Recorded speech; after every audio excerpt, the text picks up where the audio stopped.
Pioneers are explorers.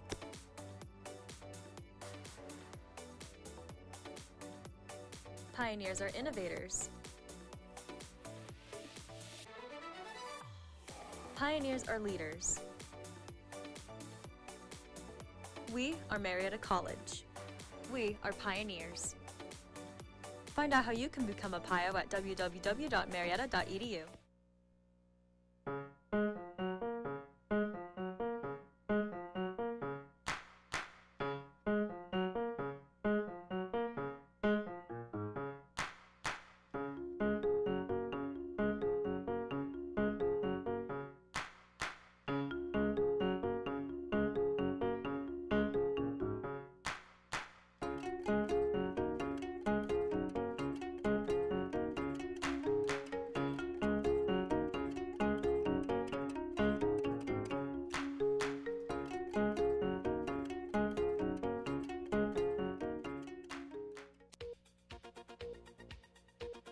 Bag found in Pennsylvania airport. And final state emergency is winding down after 3 years into the pandemic. We'll have these stories and more. News Center 15 starts now.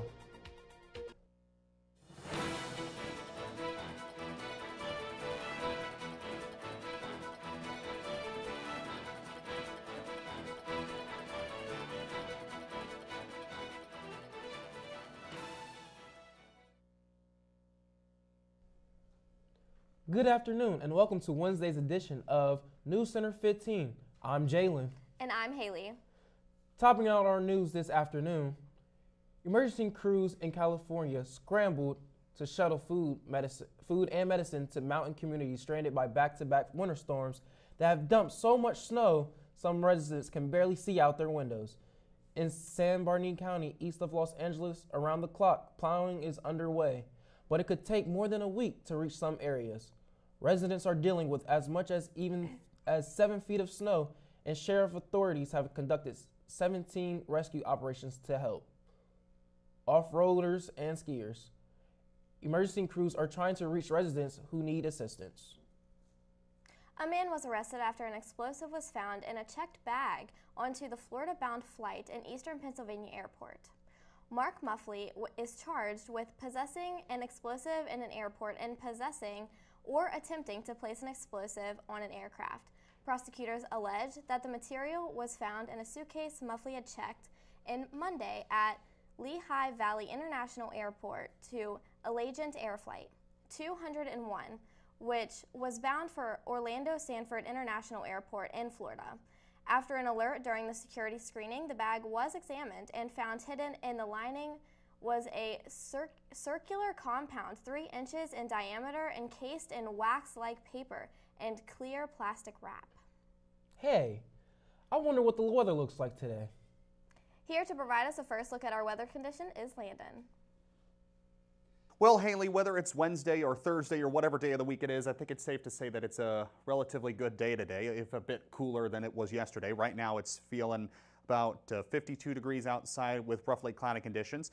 The UV index is at a relatively moderate level at 4 with 25, with a level air quality of 25, a very low pollen count of 2.1, so very few chances to get inflicted with allergies. The winds will be running around 7 miles per hour from the north-northwest. The humidity level is roughly 55%. It's likely due to the slight rainfall we had during the late night hours yesterday. So although we had not really much of a scorcher yesterday, we did have, once again, for the second week in a row, the warmest day of the week on a Wednesday, leading to the cool down we're experiencing today right now. And as Marietta College is getting ready to head forward into their spring break, I'm sorry to say that the temperatures are going to get a little bit wetter and colder. But we'll talk about that in a bit more detail when I return later on for the 5-day forecast. But until then, back to you guys at the desk. Thank you, Landon. Eli Lilly will cut prices for some older insulins later this year and immediately give more patients access to a cap on the cost they pay to fill prescriptions. The move promises critical relief to some people with diabetes who can face annual costs of more than $1,000 for insulin. Lilly's changes also comes as lawmakers pressure drug makers to do something about soaring prices. Lilly said it will cut the list price for its most commonly prescribed insulin, homologue, and for another insulin, Humulin, by 70% or more in the fourth quarter. California's coronavirus emergency's official ended Tuesday, nearly 3 years after the government Gavin Newsom issued the nation's first statewide stay-at-home order, and just days after the state reached the grim milestone of 100,000 deaths related to the virus.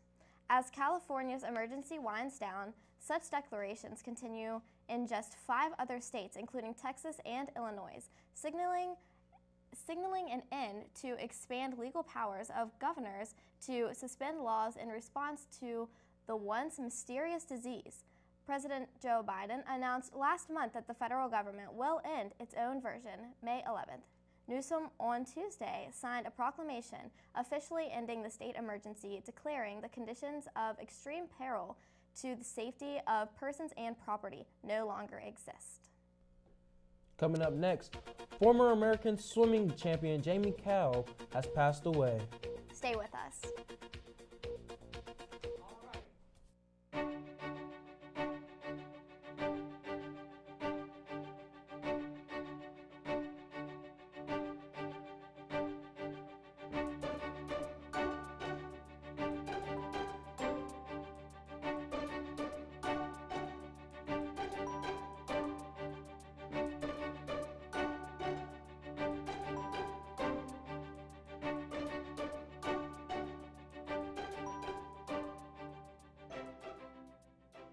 Hey, this is Kevin Love from the Cleveland Cavaliers. Right now, many of us feel anxious. Mindfulness can help you ease those feelings. My nonprofit is partnering with Headspace to offer free content to help you stress less. Head to kevinlovefund.org/headspace. Here's to the straggly ones, the first ones. Hey, I look good with this ones. The black, brown, red, and gray ones. The itchy ones. The ones grown by Dad. The ones grown for Dad. The I nearly didn't do it this year ones, and the absolutely filthy ones. They all raise awareness, raise funds, start conversations, and save lives. Because whatever you grow will save a bro. Learn more at Movember.com.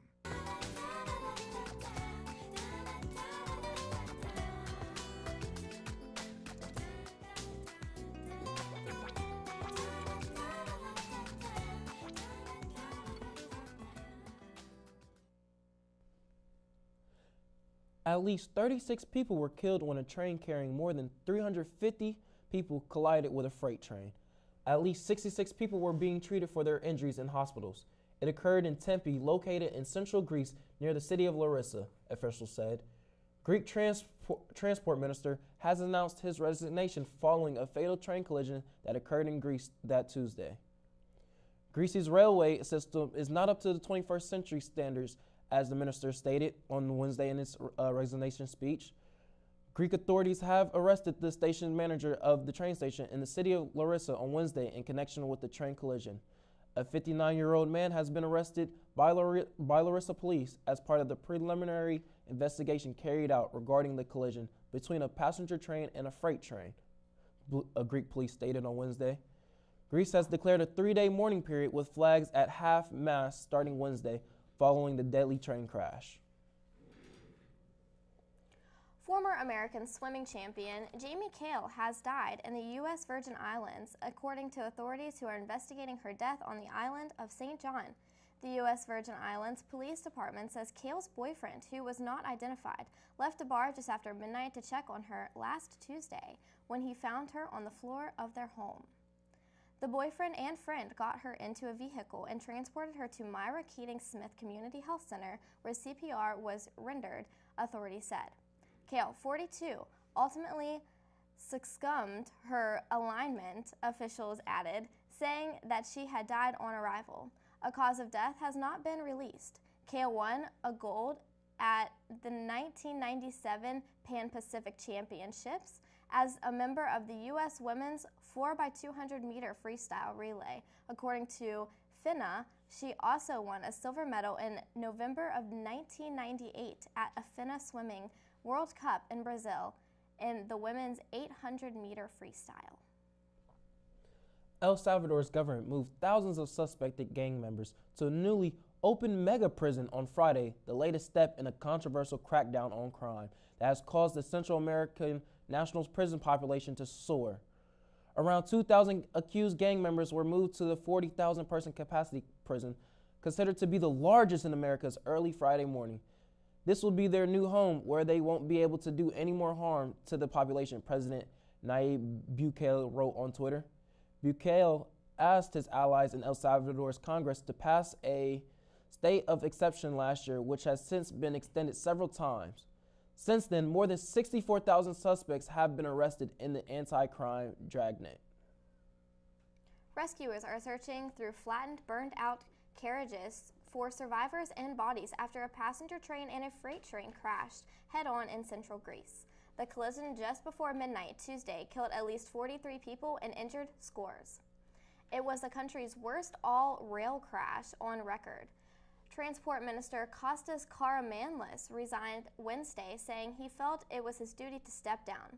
The cause of the crash near the Vale of Tempe was not immediately clear, but the station master at the train's last stop was arrested.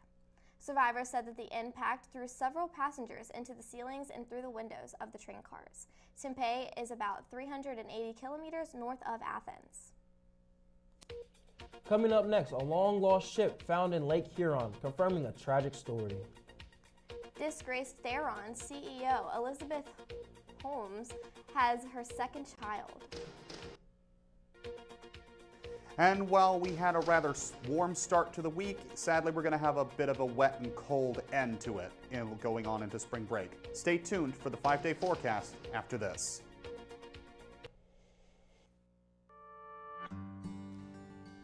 Where are we? We're at Marietta College. This is where we live, at Marietta College.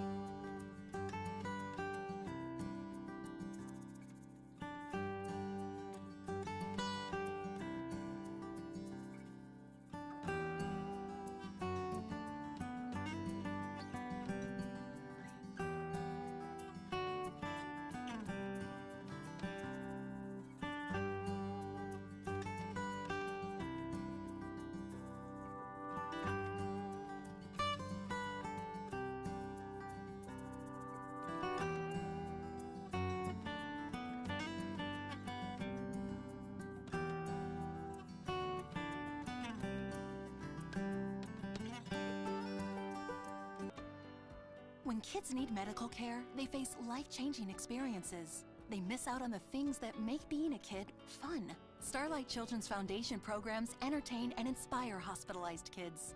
Learn more at starlight.org. Marietta, a place some people call home. A place of athletes. A place of discovery. A place for the future. Your plan. Your future. Go Pios.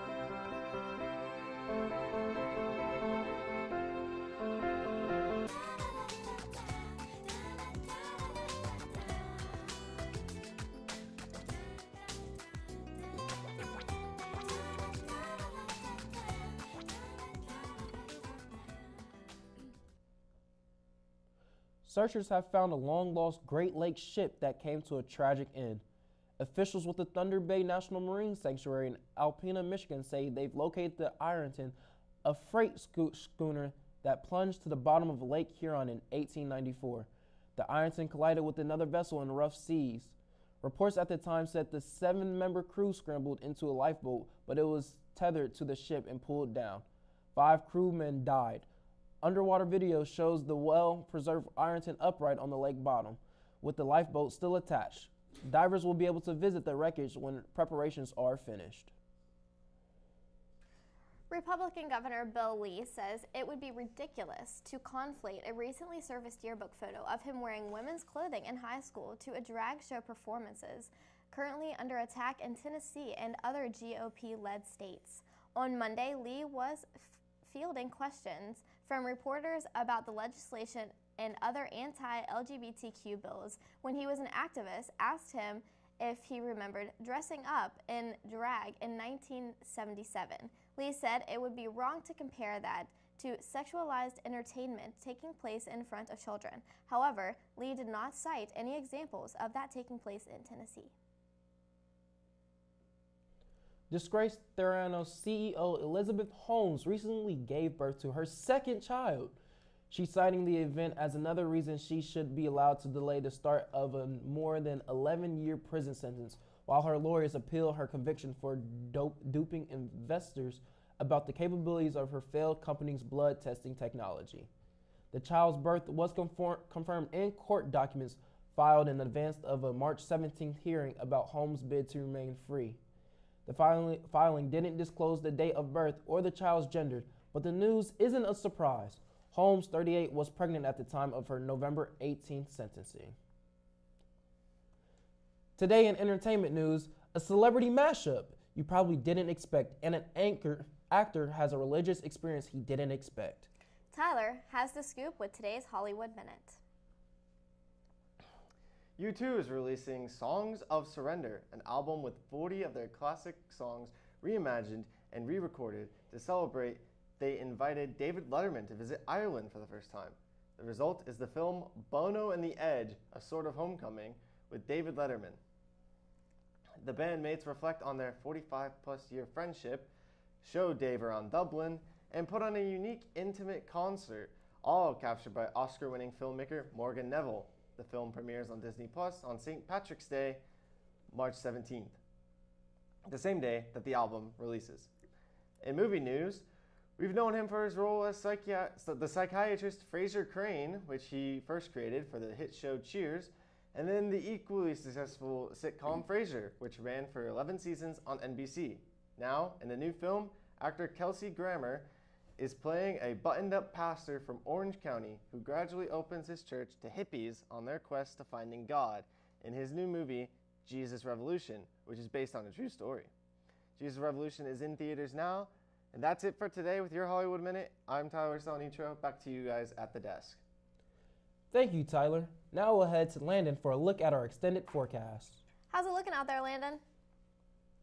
Well, in our neck of the woods, Haley, it's looking rather calm. It looks like the states on the eastern and southern ends of Ohio are getting the majority of the rain and precipitation. So we're going to be having it relatively calm today, but that's not going to last for long as we get through the rest of the week going into spring break. As a matter of fact, on Friday, we're going to be having a round of thunderstorms with an expected high of 56. So rain combined with cooler temperatures, yeah, you're going to want to put your jackets on, and that rain's going to continue on, sadly, into Saturday with some, not thunderstorms, but some more rain showers with an expected high of 51, although that temperatures are going to start going up for the churchgoers on Sunday with a little break from the rain of partly cloudy conditions, an expected high of 57. As we start going into spring break, we'll have mostly sunny conditions with an expected high of 68, a drastic increase right there.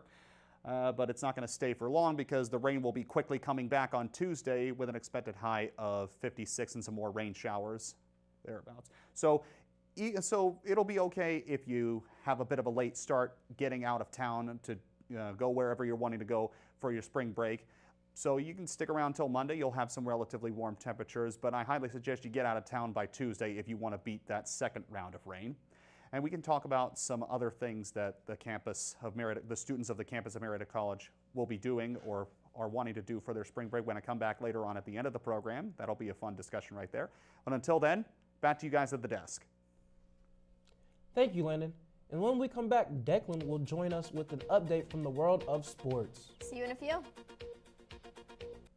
James Brown and Bill Cowher welcoming you back to the Midnight Snack Run. This is one tricky obstacle course. He's reaching, but he pushes it away. He's approaching a plate of iced cookies. He blows right by him. Oh, the fridge. Looks like he's headed for the soda. Wait, he jukes left, grabs the water bottle. Now he's just got to get out of there. Look what dropped from the sky. Don't do it, Dennis. That's the way you execute a Midnight Snack Run. Stand Up to Cancer and Rally want you to reduce your risk for cancer. Go to takeahealthystand.org. Marietta College, home of the pioneers.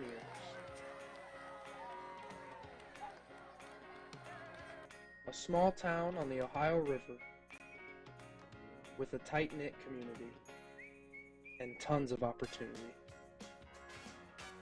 Find a home here at Marietta College.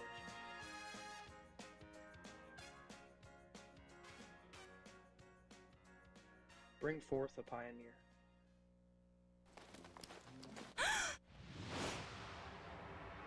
What are we gonna do? Ta-da! All right. Come on, every pony. Woo! Liza, I just love how ponies are better together. Me too. You know, same thing with Girl Scouts, Kamiko. Every day they make each other shine a little brighter. And they make the world around them a better place. So join Girl Scouts. And be a part of the friendship and magic.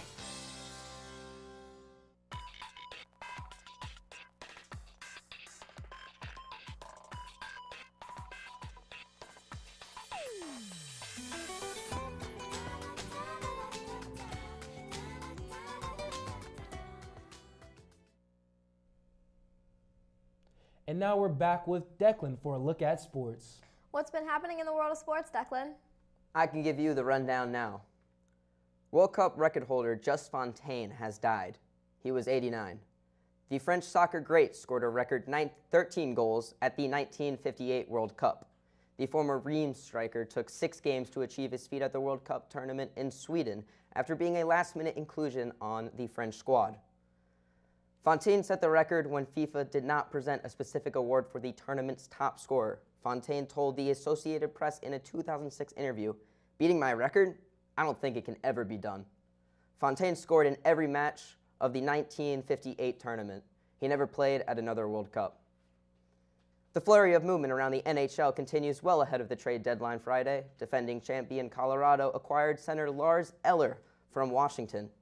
Carolina made another under-the-radar deal by getting defenseman Shane Gostisbehere from Arizona.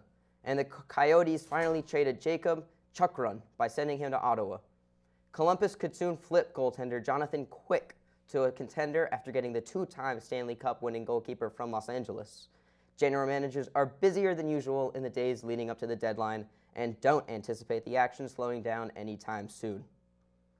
The XFL announced an expansive multi-year partnership with Under Armour, in which Under Armour has been named a founding corporate partner of the league. Under Armour will provide resources, services, and support for XFL businesses and initiatives.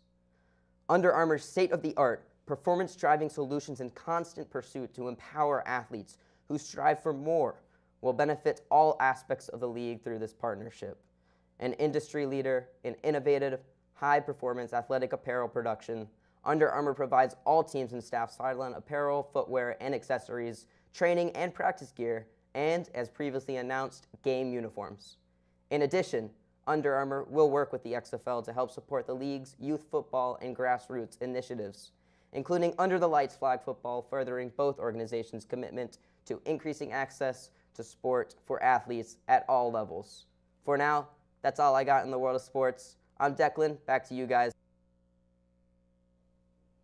Thank you, Declan.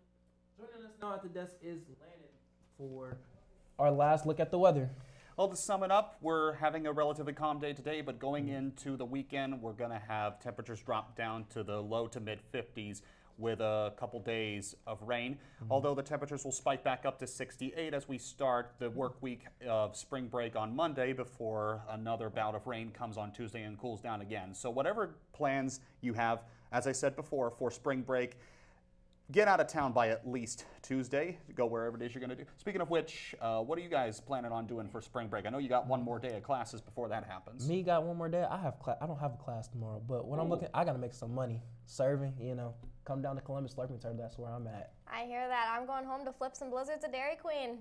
Oh, you're making me thirsty just talking about it. Ooh, what are you going to do for spring break, Landon? Well, for one thing, that's why I've dressed casual today in honor of that. I didn't really feel like getting all decked out in my suit. I think I'm just going to spend the week visiting some relatives. I've got some up north in the Cleveland area and some down south in North and South Carolina. So I'm going to be doing a lot of traveling. Well, that's dope. Well, thanks for joining us for our Thursday edition of WCMO TV, Channel 15 at 12:30 and 6:30. From all of us here at the station, we wish you well.